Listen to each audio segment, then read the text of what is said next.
Hey, oh my God, you made it to part 3. Welcome back. If you haven't had a chance, go ahead and take a look at part 1 and part 2, which I will be releasing on this same day. Welcome back to another Ascension reading. And as you know, these readings are for those who are Ascension minded, especially if you are within the mission-based community, meaning that within your soul's contract, you carry an agreement to be of service to others.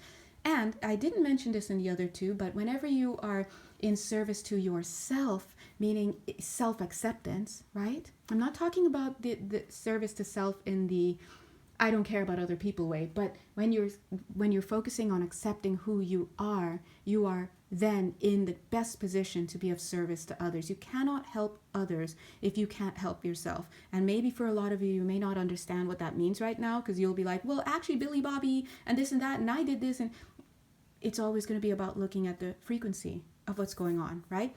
Just because you're doing an action does not mean it's carrying the highest frequency. And the best way we can understand that is just because you're dating somebody who has a great job and they look great, they're easy on the eyes, and oh my God, they ask me how my day is, doesn't mean that's a quality frequency that they're carrying. And you may find that out shortly. I'm just kidding, but or three years into the marriage, you know what I mean? So always remember that it's not about the action, it's about the heart that motivated it. It's about the frequency under which the form, people, places, things, situations, ideas, under which the form lies. Okay, so don't get tricked by forms. Forms are people, places, things, situations, ideas. These are matter that have come together to form, literally, to form something. Where? In this third dimension. Why? Because third dimension is a physical dimension. When you step into higher dimensions, let's start with the fourth one, where it's non-physical. It's the beginning of non-physicality. Listen, you're seeing the counterparts, the energetic counterparts of those forms. On one dimension, the energetic counterpart will look the same, right? Just in like energy form. You go higher, it's going to take on a different form, but it's still underlying energy for that physical thing. So do not get caught up with a pretty face. Literally caught up. Okay? So on this planet, these are lessons that we are still trying to learn. And we've been learning, hey, just because a job pays you a lot of money doesn't mean you should take it. Hey, just because you can doesn't mean you should. These are lessons we've been learning since the dawn of time. But now at this time when we're being asked to elevate our consciousness, and there's the ability energetically to actually make that leap and ascend to higher frequencies for a lot of us, we have to start incorporating an understanding about how those very same basic concepts apply to the energetic world as well. Just because something walks in a beautiful form, people, places, things, situations, ideas, does not mean that you should have that as a part of your energetic environment. So you need to start understanding yourself as an energy vehicle and vessel in order to start to become better at sussing out and discerning the quality of forms that you interact with. When we look in the future, when we look in certain movies, we often see people can look into the future by wearing some device over their eyes. Why? Why do we need to bring in the tech when you can do that in 5 seconds? It's called discernment. Okay, so that's just a little plug for understanding that one of the biggest things that society's is encountering right now. One of the biggest choices is how they would like to evolve individually and collectively. Would they like to continue on and evolve, because we were having a split, right? Evolve along organic timelines where there is emphasis on the self, autonomy, connection with source, alignment, frequency, and stepping into higher self, where all of these abilities can start to come online and be used here in the physical? Or would they like to once again commit to timelines as a collective where, boom, we're not going inside, we're going outside, and we're connecting with all sorts of ideologies, institutional control, false beliefs coming at us that keep telling us to do things like I'm sorry, I heard the guide say invade. Okay, I'm just gonna leave that there because of my beliefs. But anyway, invade places, invest in travel out somewhere in space when you haven't even looked at yourself, in finding new ways to do all sorts of technology and stuff. There are so many things that you can do just for yourself that technology can only approximate. And I know people are finding that hard to believe because they don't understand how powerful they are. So you have to understand that either way, however you see other people choosing, because at the end of the day, it will always be an individual choice. We think we're making collective choices. We are not. We may go to the voting booth together if that's what you choose to do with your time.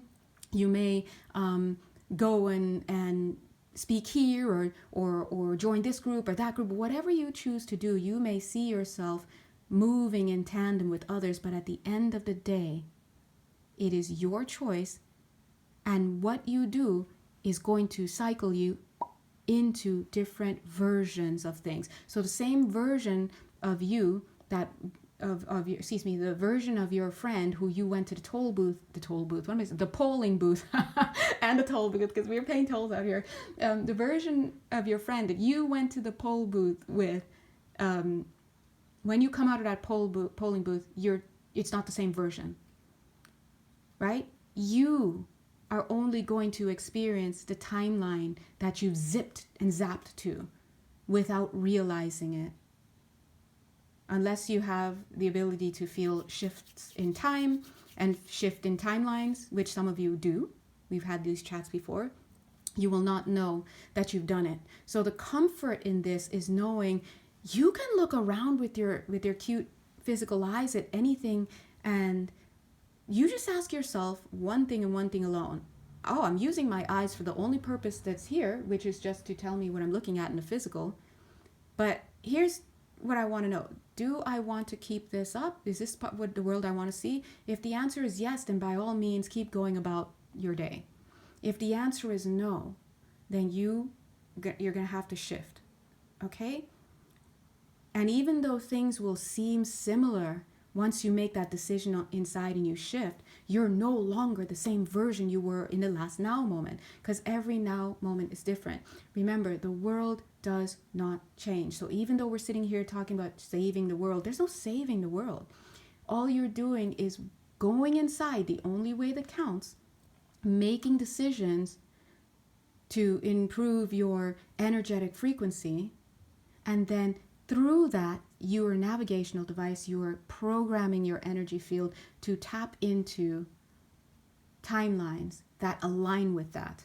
You are always shifting, whether you want to or not. The question for you now, as you awaken, is do you want to keep shifting into other people's timelines so they can keep taking your energy, so they can harvest you, so they can use you for loosh, so they can throw karma on you because they wanted you to go do something for them that they didn't want to do for themselves because they understand the way the spiritual laws work. But you're out here thinking you're doing something and doing really well in society, and all you're doing is being stuck in belief systems that were never yours to begin with, that are not organic, and that are completely against the only thing that is real, which is love, which is oneness, which is unconditional existence. That's it.